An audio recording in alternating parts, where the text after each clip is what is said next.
Alright, number 1, Superbad. No, but it's actually the first movie by Greg Mottola, who would later go on to direct Superbad. The Day Trippers is a travel dramedy where a family's trying to figure out if Stanley Tucci is cheating, and Stanley Tucci has hair and it's going but it's still fighting. The entire cast is amazing, but I want to give a special shout out to Liev Schreiber. He had been on my map before, but he truly knocks this performance of a wannabe intellectual author out of the park. Exactly. A pointer who can't point.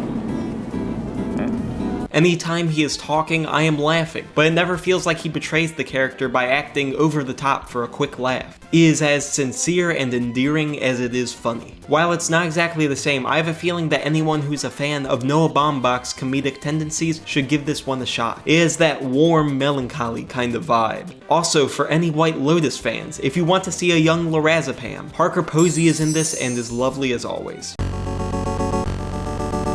I should probably go over how I picked the films for the list. I have no way to tell if an individual viewer has seen a specific movie, so I decided to go with anything under 100,000 watches on Letterboxd. I tried to get a variety of different comedies in there. Since everyone has their own comedic preferences, I figured I would try and make a list that has at least one film that's going to be up your alley.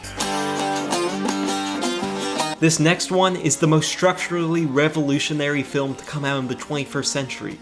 Believe it or not, that film is an underseen Andy Samberg comedy, and that is a fact because I am saying it in a serious voice in a video essay recommendation list. But it's not Hot Rod, it's not Popstar, and it's not even The Lonely Island Presents the Unauthorized Bash Brothers Experience, even though those all are quite good. It is in fact 7 Days in Hell, which you saw on the title card. I recommend this film to everyone I know, not just because it's only 42 minutes so anyone can watch it, but also is completely crazy. As I said, everyone has different tastes in comedy, and it's one of the harder things in life to pin down what is funny and why it is funny. Thus, I cannot guarantee you will find this Andy Samberg dick comedy funny, but I can guarantee you will find it entertaining. The first thing that makes this film stand out is how much it commits to the individual bits that it has. While this is ostensibly a tennis mockumentary, it will spend copious amounts of time talking about things other than tennis. Anything can happen, and that's what makes it so joyous when this star-studded cast commits to yet another delirious bit.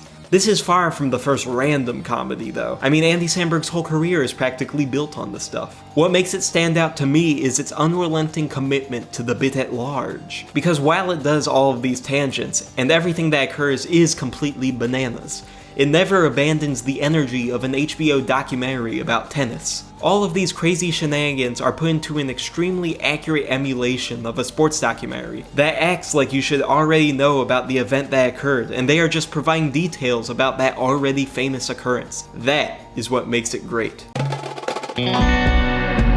Given the overall popularity of Talking Heads, it's kind of surprising to me how under the radar the True Stories film actually is. David Byrne's off-tempo personality translates perfectly to this film's stunted comedy, and John Goodman delivers an incredibly endearing performance. The glue of it is obviously the songs from the album. While the True Stories LP remains one of the less popular Talking Heads ventures, the album sees a second wind in the film, as the songs are sung by a variety of characters instead of just the band, further breathing life into this town. It's as satirical as it is heartfelt, and you'll find yourself getting lost in its town of upbeat and sincere idiosyncrasies. If you're a fan of either Wes Anderson or more alternative comedy, I would give this one a shot.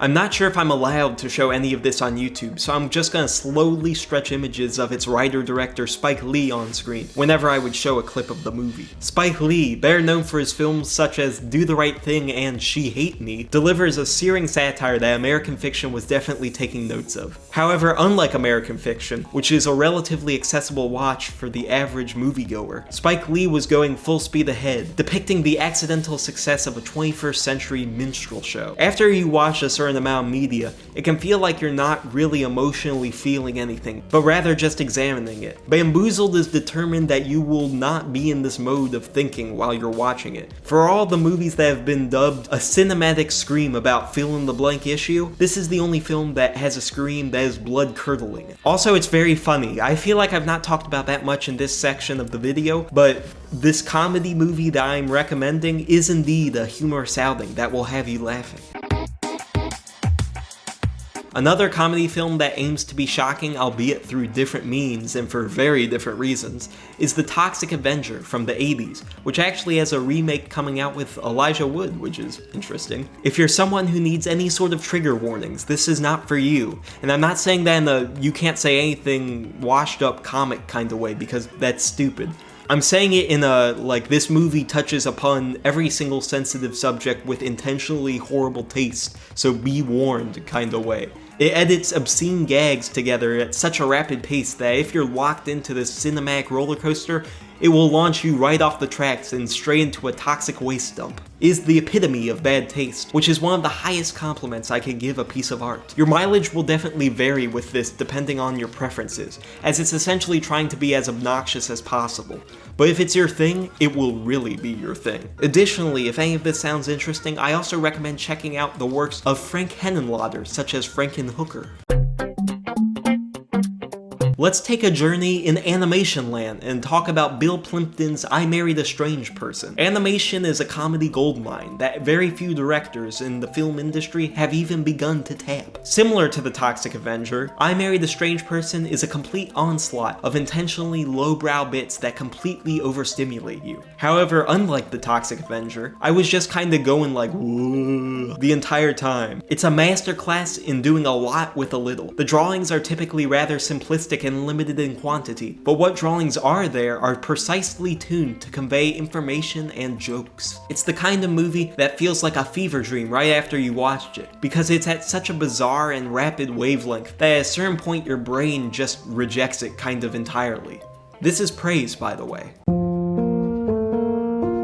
Staying in animation land for the final film, Night is Short, Walk On Girl is possibly the most joyous movie ever made. It perfectly distills the wonders that a walk on the town can provide through a whimsical sense of humor. This is the type of film to feature a monkey on a Segway, and I feel like I shouldn't even need to sell the movie after that, but I'm gonna keep going because it's very, very good. Like 7 Days in Hell, this film is incredibly tangent-based, but it does so to emphasize its sense of discovery and wonder rather than just push against its own constraints. Masaki Yuasa was already excellently executing this crazy kind of stuff back in 2004, and with time he shows greater control in pacing, atmosphere, and mood. It flows down so smooth that you'll be doing this dance by the end of it. Do you want to feel good and have a fun time? Watch Night is Short, Walk On Girl. Alright, that is all. I hope 1 or maybe 7 of these appeal to you. Have a nice day.